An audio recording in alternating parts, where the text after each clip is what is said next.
تاریخ اسلام میں نبی کریم صلی اللہ علیہ وآلہ وسلم کا دور ہم نے پڑھ لیا. آج ہم خلیفہ اول حضرت ابو بکر صدیق رضی اللہ تعالی عنہ اس کی ابتدائی زندگی کے بارے میں پچھلے پیریڈ میں آپ کو بتا چکا ہوں. اب ہم پڑھیں گے حضرت ابو بکر صدیق کا بطور خلیفہ انتخاب. دیکھیں جی، نبی کریم صلی اللہ علیہ وآلہ وسلم نے اپنی زندگی میں کسی کو بھی خلیفہ نہیں بنایا تھا.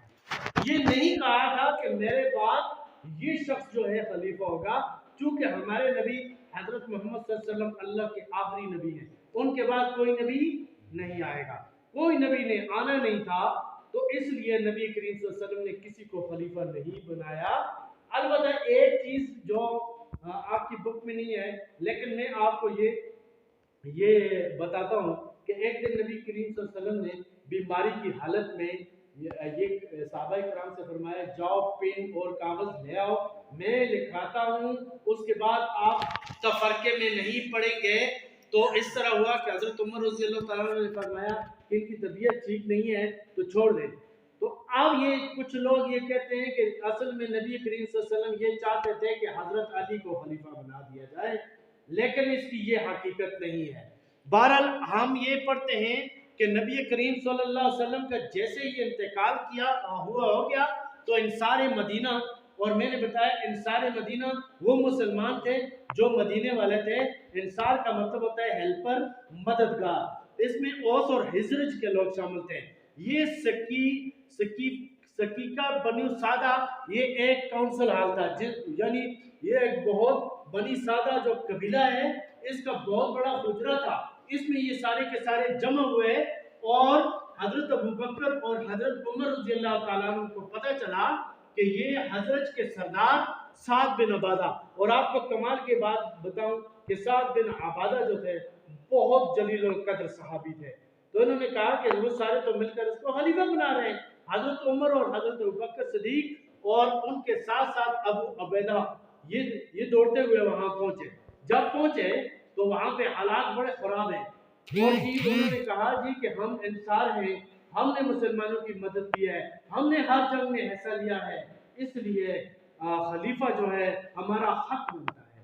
اب حضرت ابوبکر صدیق آگے بڑھے، انہوں نے فرمایا کہ اس میں کوئی شک نہیں ہے کہ آپ نے اسلام کے لیے بے شمار قربانیاں دی ہیں، آپ نے ہر جنگ میں حصہ لیا ہے، لیکن جو عرب ہے وہ قریش کی امامت کے بغیر اور کسی کی امامت کو مانیں گے نہیں. تو اس سلسلے میں جی بہت ساری باتیں ہوئی، یعنی اس میں بحث مباحثہ بھی شروع ہوا. اور سعد بن عبادہ جو تھے یہ میں نے آپ کو بتایا حضرت قبیلے کے سردار تھے. تو پھر انہوں نے کہا جی ایسا کرتے ہیں کہ دو خلیفہ بنا لیتے ہیں، ایک خلیفہ آپ کی طرف سے ہو مہاجرین کی طرف سے، ایک ہماری طرف سے. تو آپ دیکھیں ایک میان میں دو تلواریں نہیں آ سکتی.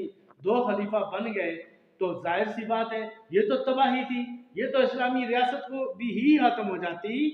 تو اسی طرح بحثیں شروع ہوئی اور حضرت بشیر بن نعمان ایک انصاری کھڑے ہوئے اور انہوں نے حضور صلی اللہ علیہ وآلہ وسلم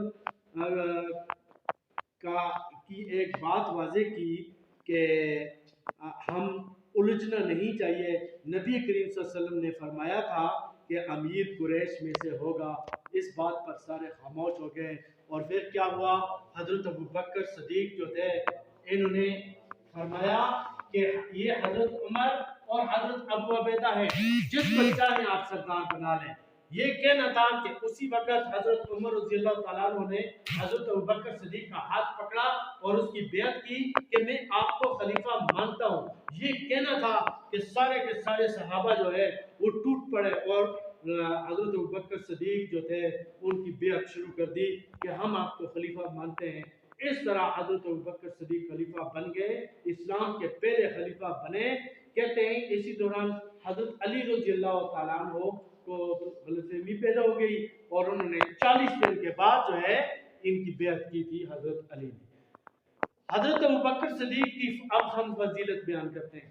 حضرت ابوبکر صدیق نبی کریم صلی اللہ علیہ وسلم کے بہترین ساتھی تھے، سب سے پہلے مردوں میں اسلام لے، ان کی کوششوں سے بے شمار لوگ اسلام لے کر آئے، اور جب نبی کریم صلی اللہ علیہ وسلم مکہ سے مدینہ ہجرت کر رہے تھے، حضرت ابوبکر صدیق صاحب تھے، یار غار ان کو کہا جاتا ہے۔